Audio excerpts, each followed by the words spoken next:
नमस्कार मित्रांनो, माझी आई लोकांची धुणी भांडी करून आमचा उदरनिर्वाह करत असे. मी आता तारुण्याच्या उंबरठ्यावर पाय ठेवला होता आणि त्यात मी दिसायला सुंदर म्हणून माझ्या आईला माझी काळजी वाटू लागली होती. असेच मला एक स्थळ सांगून आले. नवरा सासू चांगले होते, पण सासू मला रोज झोपताना न चुकता त्यांच्यासमोर दूध प्यायला लावायची.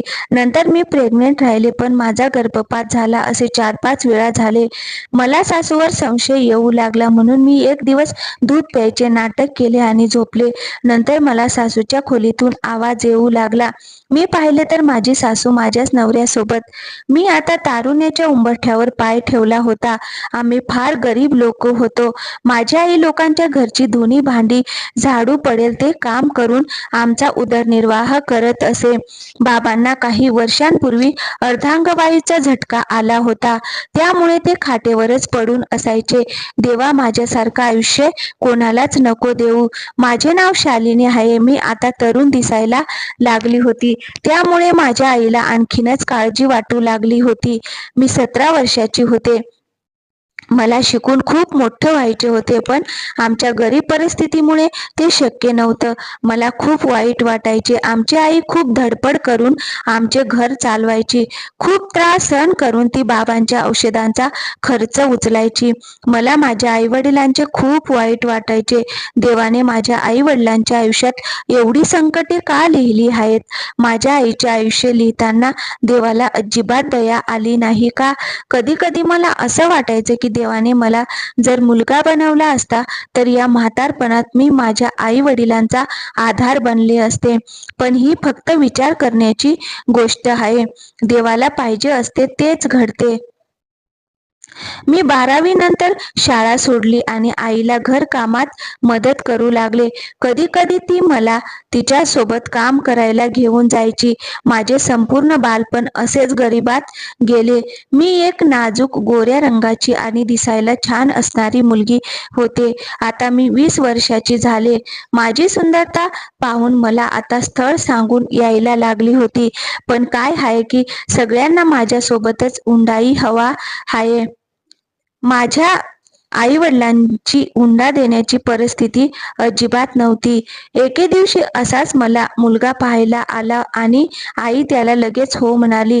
मला कळत नव्हते की आई त्याला लगेच हो म्हणाली. मला कळत नव्हते की आई त्याला लगेच हो कशी काय म्हणाली. मी आईला विचारले असता आई म्हणाली, शिवा नावाचा मुलगा आहे, तो खूप छान मुलगा आहे.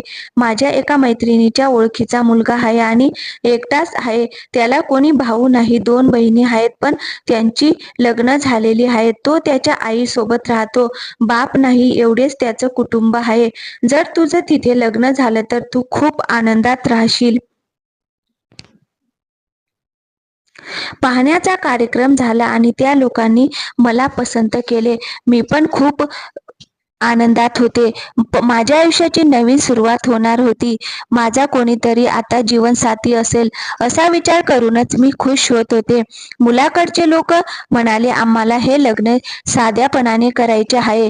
आम्हाला फक्त तुमची मुलगी आणि एक नारळ द्या. हुंडा वगैरे काहीच नको. एवढा चांगला जोडीदार आणि माणसे मिळाली म्हणून माझे आई वडील खूप खुश झाले आणि महत्वाचं म्हणजे त्यांनी हुंडा काहीच मागितला नाही. यातच त्यांचा चांगुलपणा दिसून येत होता. त्यांना लग्न लवकरात लवकर करायचं होतं. त्यांनी लग्नासाठी फक्त 1 आठवडा दिला होता. इतक्या घाईने लग्नाची तयारी करणे म्हणजे आमच्यासाठी एक कसोटी होती. पण कसे तरी माझे लग्न झाले आणि मी सासरच्या घरी पोहोचले. घर सुंदर होतं. 2 मजली होते. संगमरवरी मार्बल लावले होते. माझ्या खोलीत आले तर तीही छान सजवली होती. हे सर्व पाहून मी क्षणभर आश्चर्यचकित झाले. मला माझ्या नशिबावर विश्वासच बसत नव्हता. माझेही नशीब इतकं चांगलं असू शकतं. शिवा खूप चांगला माणूस होता आणि महत्वाचं म्हणजे माझ्या सासूबाई चांगल्या स्वभावाच्या होत्या. माझी त्या खूप काळजी घ्यायच्या. लग्न होऊन इतके दिवस झाले तरीही आजही माझे सासूबाई माझी अनेक कामं स्वतः करायच्या. मला एक चांगला नवरा आणि एक चांगली सासूबाई मिळाली होती. मी देवाचे लाख लाख आभार मानले होते. मी खूप आनंदी होते, पण मला एक गोष्ट खटकायची. ती म्हणजे माझा नवरा सकाळी कामाला निघून गेला की माझ्या सासूबाई न सांगता लगेच बाहेर जायच्या. काही दिवस मी एकही प्रश्न विचारला नाही. पण रोज रोज त्या कुठे जात असाव्या याची मला काळजी वाटू लागली. शेवटी मी एक दिवस त्यांना विचारले, तर त्या मला म्हणाल्या की माझी एक मैत्रीण आहे, आपल्या घरापासून थोड्याच अंतरावर राहते. मी तिच्याकडे जाते. तेवढाच विरंगुळा आणि वेळही छान जातो. माझाही यावर विश्वास बसला. त्यानंतर त्या कुठे जातात मी परत त्यांना कधीच विचारले नाही. त्या जेव्हा संध्याकाळी परत घरी यायच्या तेव्हा संध्याकाळच्या त्या सर्व काम करायच्या आणि मला घरातले कोणतेच काम करून द्यायच्या नाही. दिवसामागून दिवस जात होते आणि एक दिवस मला आनंदाची बातमी कळली की मी आई होणार आहे. मी खूप आनंदी होते आणि माझा नवराही खूप खुश होता. आणि मुख्य म्हणजे सर्वात जास्त आनंदी तर माझ्या सासूबाई होत्या. त्या माझी खूप काळजी घेऊ लागल्या होत्या. माझी आई माझ्याबरोबर नाही ही उणीव त्यांनी मला जाणूच दिली नाही. त्या माझ्यावर माझ्या आईपेक्षा जास्त प्रेम करत होत्या. शिवाय त्या मला रोज झोपताना दुधाचा ग्लास स्वतःच्या हाताने प्यायला द्यायच्या आणि मी झोपेपर्यंत माझ्या शेजारी बसून माझ्या डोक्यावरून हात फिरवत राहायच्या. असाच एक महिना निघून गेला. एक दिवस अचानक माझी तब्येत बिघडली. शिवा मला दवाखान्यात घेऊन गेला. माझी तब्येत इतकी बिघडली की मला माझे मूल गमवावे लागले. या धक्क्यामुळे मी आठवडाभर अंथरुणावर पडून होते. शिवाने माझी खूप काळजी घेतली, मला खूप धीर दिला. सासूबाईंनी ही माझी खूप काळजी घेतली. आठवडाभर सर्व विसरून मी माझ्या आयुष्यात परत आले. काळ भराभर पुढे सरकत होता. मला आई बनायचं होतं. मी देवाकडे खूप प्रार्थना करायची. माझे पतीही मला खूप धीर द्यायचे. देवाच्या कृपेने सर्व काही ठीक होईल असे ते म्हणायचे. काही दिवसांनी पुन्हा देवाने माझी प्रार्थना ऐकली. मी पुन्हा गरोदर राहिले. माझ्या आनंदाला सीमाच राहिली नाही आणि दुसऱ्या वेळी 2 आठवड्यानंतर पुन्हा माझा गर्भपात झाला. पण आश्चर्याची गोष्ट म्हणजे माझ्या नवऱ्याच्या आणि सासूबाईच्या वागण्यात काहीच फरक झाला नाही. मी खूप आश्चर्यचकित आणि अचंबित झाले. असेच दिवस जात होते. माझी तब्येत नेहमी बिघडायला लागली. त्यामुळे मी सतत विचार करत होते की मला काय होत आहे. आणि सगळ्यात आश्चर्याची गोष्ट म्हणजे इतके सगळे होऊनही माझ्या सासूबाईचे माझ्यावरचे प्रेम थोडे सुद्धा कमी झाले नाही. मी 4 ते 5 वेळा गरोदर राहिले, पण प्रत्येक वेळी असाच माझा गर्भपात होत असे. मला टेन्शन येऊ लागले होते. माझी तब्येत दिवसेंदिवस आणखीन खराब होऊ लागली. मला नेमके काय होत आहे हे समजत नव्हते. माझ्या सासूबाई माझी खूप काळजी घ्यायच्या, पण मला औषधांची गरज आहे म्हटल्यावर मला डॉक्टरकडे नेण्याऐवजी त्या स्वतः डॉक्टरकडे जायच्या आणि मला औषधं आणून द्यायच्या. मी विचारले असता मला म्हणायच्या की बाहेर जाऊ नकोस, जग वाईट आहे. त्यांच्या माझ्या प्रती इतकी काळजी पाहून मला खूप भरून यायचं. पण माझ्या आयुष्यात अचानक काय चालू झालं हे मला समजलं नाही. आणि याच दिवसात माझे वडील हे जग सोडून गेले. आता माझी आई एकटी पडली होती. सर्व काही अनपेक्षित घडत होते. हे जग मला रिकामे वाटू लागले होते. आनंदाची लाट जितक्या वेगाने माझ्या आयुष्यात आली तितक्याच वेगाने माझ्या आयुष्यातून निघून जात आहे असे वाटू लागले होते. नंतर माझ्या आयुष्यात असा एक दिवस आला जो एका विनाशापेक्षा कमी नव्हता. त्या दिवशी माझ्या डोळ्यांवरची पट्टी दूर झाली. मी माझ्या पतीला माझ्या सासूबाईंशी बोलताना ऐकले. माझे डोळे आणि कान हा क्षण पाहू आणि ऐकू शकत नव्हते. कारण झालं असं होतं की रोजच्या सारखं सासूबाई मला झोपून त्यांच्या रूममध्ये निघून गेल्या. माझे पती नेहमी कामावरून उशिरा घरी यायचे आणि माझी सासू त्यांना जेवण वगैरे द्यायची. लग्ना लग्नाच्या पहिल्या दिवसापासून ती आजपर्यंत अशीच परिस्थिती होती. त्या दिवशीही तसेच घडले. मी झोपले होते. अचानक तहान लागल्याने मला जाग आली. मी पाणी पिण्यासाठी माझ्या रूमच्या बाहेर आले. डोक्यात एक प्रकारची गुंगी होती. मी किचनमध्ये गेले, पाणी प्यायले आणि परत झोपण्यासाठी येत होते. तेवढ्यात मला सासूबाईंच्या खोलीतून हसण्याचा आवाज आला. मी त्यांच्या खोलीजवळ गेले आणि ऐकू लागले. तेवढ्यात खोलीतून माझ्या पतीचा हसण्याचा आवाज आला. मी लक्ष देऊन ऐकू लागले. शिवा म्हणत होते, हळू बोल नाहीतर ती उठेल. तर पुढे माझ्या सासूबाई म्हणाल्या, नाही उठणार. मी तिला झोपेची गोळी देऊन झोपवले आहे. सकाळपर्यंत जाग नाही येणार. हे ऐकून पुन्हा दोघे जोरजोरात हसू लागले. त्यांचे हे बोलणे ऐकून मला धक्काच बसला. मला माझ्या कानांवर विश्वास बसत नव्हता. मी आजवर घेतलेल्या सर्व गोळ्या झोपेच्या गोळ्या होत्या, म्हणूनच मला रोज सकाळपूर्वी भान येत नव्हते. मी त्यांचं बोलणं ऐकण्याचा प्रयत्न करत होती, पण एवढे ऐकू येत नव्हते. दुसऱ्या दिवशी मी उठले आणि त्या लोकांना शंका येऊ दिली नाही की मी त्यांच्यावर संशय घेऊ लागली आहे. दिवस असाच गेला आणि रात्र झाली. रोजच्या प्रमाणे माझ्या सासूबाई दूध आणि औषध घेऊन माझ्या खोलीत आल्या. त्यांचे लक्ष विचलित होताच मी औषधाची गोळी लपवून ठेवली. माझ्या सासूबाईंना वाटलं मी गोळी घेतली आहे. नंतर मी झोपेचे नाटक करून बेडवर पडून राहिले. थोड्या वेळाने माझ्या सासूबाई त्यांच्या खोलीत गेल्या. माझा नवरा कामावरून येताच सासूबाईंच्या खोलीत गेला आणि परत त्या खोलीतून दोघांचा हसण्याचा आवाज येऊ लागला.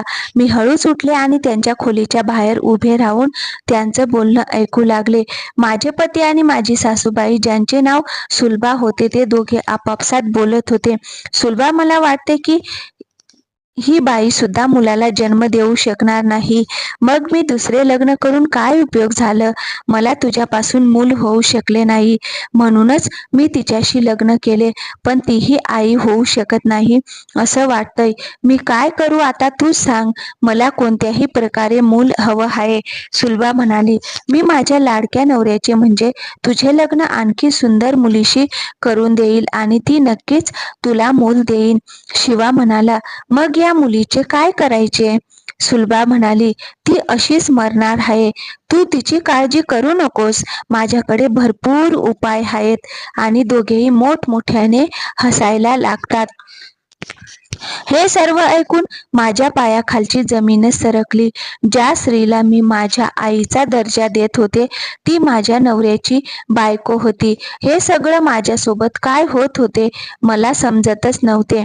मी पटकन माझ्या खोलीत गेले आणि दरवाजा लावून घेतला आणि रडू लागले. हे सगळं माझ्यासोबत काय घडले?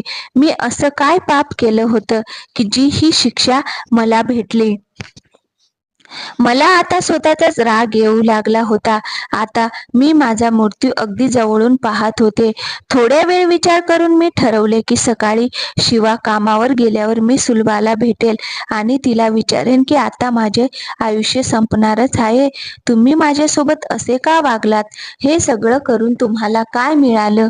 संपूर्ण रात्र रडत गेली. सकाळी शिवा कामावर निघून गेल्यावर मी उठले आणि थेट सुलभाच्या खोलीत गेले. मला पाहून सुलभा आश्चर्यचकित झाली की मी अशी सकाळी सकाळी तिच्या खोलीत कशी का आली. मी सरळ तिच्या समोर गेले आणि म्हणाले, सुलभा, तू माझ्यासोबत असे का केले? तुम्ही दोघांनी मिळून माझी एवढी मोठी फसवणूक का केली? माझा हा प्रश्न ऐकून सुलभा चकित झाली. तिला लगेच कळले की मला सर्व समजलं आहे. त्याच वेळी सुलभाने तिच्या डोक्यावरची पिकलेली खोटी केस काढली आणि ती तिच्या खऱ्या रूपात आली आणि मला म्हणाली, आता आम्हाला तुझी गरज नाही. मी एक वांझ बाई आहे. मला मूल होऊ शकत नाही, म्हणून मी आणि शिवानी हा सर्व मिळून प्लॅन केला.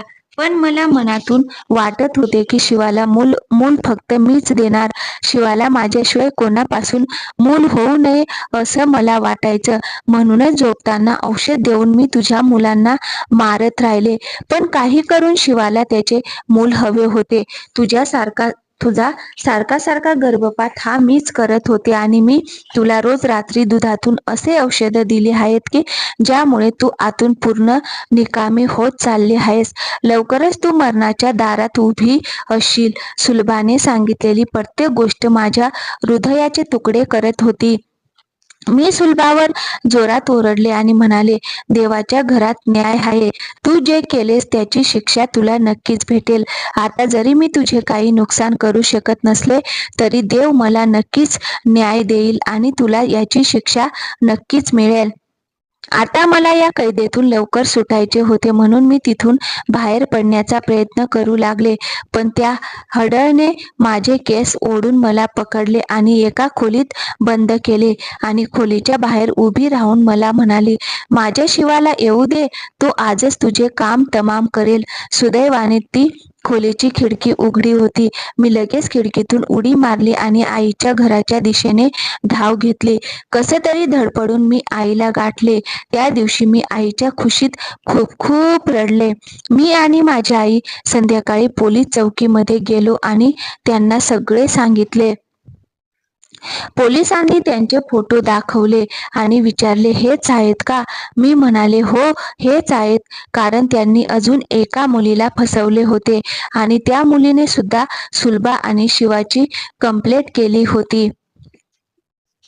पोलिसांनी पहिले मला दवाखान्यात नेले आणि माझे उपचार करायला सांगितले. माझ्या शरीरात जी औषधं होती ती डॉक्टरांनी पोलिसांना सांगितले. 4-5 दिवसांनी मी पोलिसांना त्यांच्या घरी नेले. ती दोघे पळून जाण्याच्या मार्गावर होती. पोलिसांनी त्या दोघांना अटक केली आणि सुलभाच्या खोलीत तीच औषधं सापडली जी माझ्या शरीरात सापडली होती. हे सर्व पाहून शिवा चकित झाला. त्याला कळाले की मी गरोदर असताना सुलभानेच माझा गर्भपात केला. त्याला सुलभाचे खरे रूप कळाले होते. त्यांनी काही कळायच्या आत एका पोलिसांची बंदूक हिसकावून गोळी सुलभावर झाडली आणि म्हणाला, चटकीन माझा विश्वासघात करून माझ्या मुलांना मारलंस, तुझी हीच शिक्षा आहे. तिथे सुलभाचा मृत्यू झाला आणि शेवट त्याला पोलिसांनी अटक केली. मित्रांनो, कोणीतरी खरे सांगितले आहे की देवाच्या घरी न्याय आहे. उशिरा का होईना पण त्यांना शिक्षा भेटली. देवाकडे प्रत्येक गोष्टीचा हिशोब असतो. त्यामुळे कोणाच्या आयुष्याशी खेळू नका. तर मित्रांनो, कशी वाटली